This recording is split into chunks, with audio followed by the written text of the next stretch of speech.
Bullying is a big problem, especially for children. In fact, a new movie, Bully, was released in select theaters over the weekend, which examines families who are affected by it.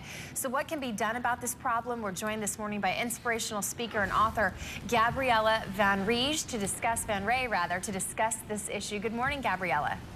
Good morning.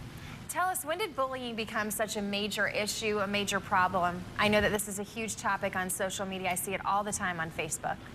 I think it's always been there. It's just now that people are willing to talk about it and there are more organizations trying to help, we hear, of course, much more about it. But I think it's more an epidemic today than it used to be in my days. Yeah, how do you know? I've got kids, and you don't really know what's going on in school sometimes. How do you know, and what are the symptoms of signs that they may be bullied? I would say isolation is number one. A child usually isolates itself and will break normal patterns. The daily enthusiasm for going to school will definitely lack all of a sudden. Now, most kids enjoy the social part of school, even if they don't like always the classroom itself. But I would say isolation is number one that I would look for. How has bullying affected you personally? I know that you're an inspirational speaker, you're an author as well. What's your message to people? My message is really simple. For the victim, try not to be the victim. With other words, try to look at the bystander. Make the bystander an active witness.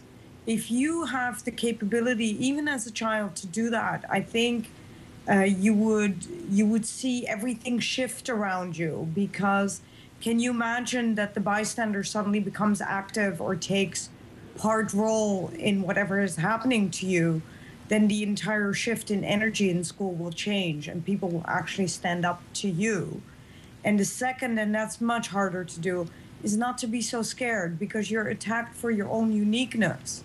And it's the uniqueness, that's my lesson that I learned, is that's the part that makes you stand out, and that's the part that the bully, of course, attacks. And what advice do you have for parents if their kids are being affected by this? Parents, you need to talk more, because your kids are followed. For the kids that are being bullied, when you come at home, it's not safe at all. You have cyberbullying. So your kids, when they're at home with you, are constantly attacked. That's one. But if you are the parent of a child that is doing the bullying, then I would say talk to them. They are really unhappy themselves. We rarely seem to want to help the bully, but we need to. We need to talk to them and ask what actually makes them so unhappy. All right, Gabriella, thanks so much. Some great tips there. We appreciate you joining us this morning. Thank you so much for having me.